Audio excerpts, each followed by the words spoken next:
Hey everybody, Ben Frederickson here alongside Jeff Gordon for this week's Inside Pitch. He was down, Gordo. Yeah? But maybe he's not out. The Cardinals, winners of 8 of their last 10 games, finally got a sweep under their belt against a team that's very hard to sweep in Baltimore.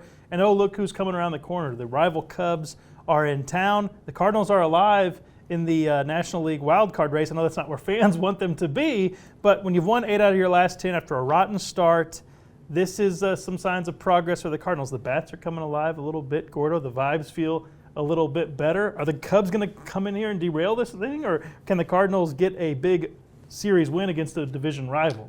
Tough pitching matchups lining up for the series. So, but with some weirdness, maybe some rain and some other things to try to derail the starting pitching, that you got a little help against the Orioles, some timely weather.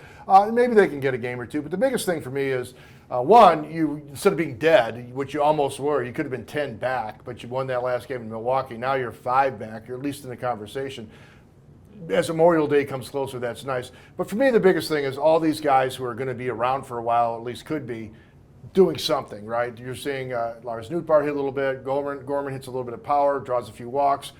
Burleson's been fine. Herrera's been fine. Wynn's been fine. Wynn's been good all season. Yeah, so you've gotten your younger guys that are going to be part of this program for a bit, finally doing what they're capable of doing, where for much of the year, most of those guys weren't. So for me, that's a big takeaway. Goldschmidt, Arenado, yeah, they need to hit, but they're in their twilight. I was worried about the guys that are going to be around potentially for 5 or 6 years not getting it done.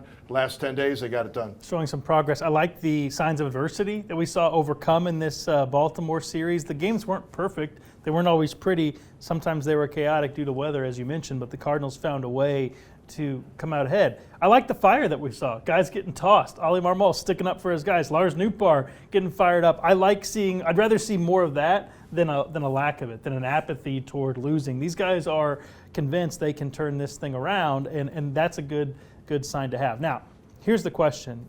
Maybe it's not the Cubs coming into town. The division is what we thought. It's competitive, but there's no world beaters in this division. The Cardinals will have a chance to climb back in this thing if they can keep winning. Milwaukee's played well, better than we thought, but they're not compared to the top teams across other divisions. They're not ranked ahead of those teams. This division's still wide open.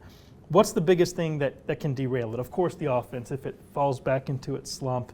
If Paul Goldschmidt and Nolan Arenado don't hit, then this team's not going anywhere. But to me, the most preventable thing right now, it's that last spot in the rotation. It's really hard to keep that sustained momentum going when you have a question mark locked in your rotation. And right now, with Steven Matz hurt, which should surprise no one, with Matthew Liberatore struggling after they pulled him out of the bullpen role, they can't do that again. They got to send him back and hope that he can get back on track as a reliever. Zach Thompson, I wish Zach Thompson would have been making these starts from the beginning. They committed to him out of spring training and then kind of forgot about him. They didn't like what he saw, but to me, he had earned that chance and they took it away from him. That spot in the rotation, Gordo, though, that's the biggest risk to sustain momentum right now. Yeah, I got to assume that John Mozeliak on his phone has got a notifications alarm that every time a pitcher who can feel his fingers hits the waiver wire, that his phone goes off. But they haven't gotten one yet. They haven't added anything yet. To me, that's going to have to happen. I keep waiting on it. I keep MLB rumors saying which almost dead body has hit the wire to see if who might be available. But you're right about Thompson. He actually got his velocity back up in Memphis. His last start was better. He believes he can do it. He has a presence on the mound where he believes he can get the job done. I'm not sure Matthew, as a starter, believes he can get the job done. No, he liked being a reliever. Yeah, they told him, hey, you're going to be a reliever. He responded well to the role, and then they came and pulled the rug out from underneath him. I have a hard time blaming Matthew Liberatore for that. Here's the thing, Gordo, and we saw it last season. Roles. Everybody has a role. The roles are important. We heard that this spring because of what we saw last season where they didn't, and everybody was second-guessing themselves, and no one was confident. It affected the team. Well, this season, what happened? Roles. They started losing. Injuries started happening. They abandoned it. And now, they're starting to trend back in the right direction. What's one reason that it's happened? They're playing Michael Ciani in center field. They're not messing around with him. He's playing good defense. If he hits a little bit, great. Commit to playing good center field defense. Commit to playing good shortstop defense. It's been a strength of their team. The roles are helping. The bullpen has roles.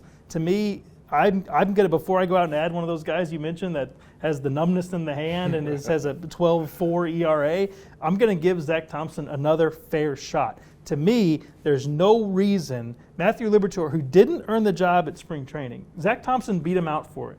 and they were both thrilled to be on the same team as friends in different roles. How can Zach Thompson not get the same opportunity that Matthew Liberatore got when he won the job out of spring training, and the opportunity is open again with Steven Matthew? I'd like to see him get a fair shake before they go add somebody else. Last thing, though, you know who's not happy about all this role chit-chat? Jordan Walker, because he doesn't have a role on this team. He's not exactly crushing the ball with power in Memphis either. But you know, even if he starts hitting, this team has settled on what works. Alec Burleson, you talk about roles. Yeah. Well, he's getting to play, he's getting to hit. Right.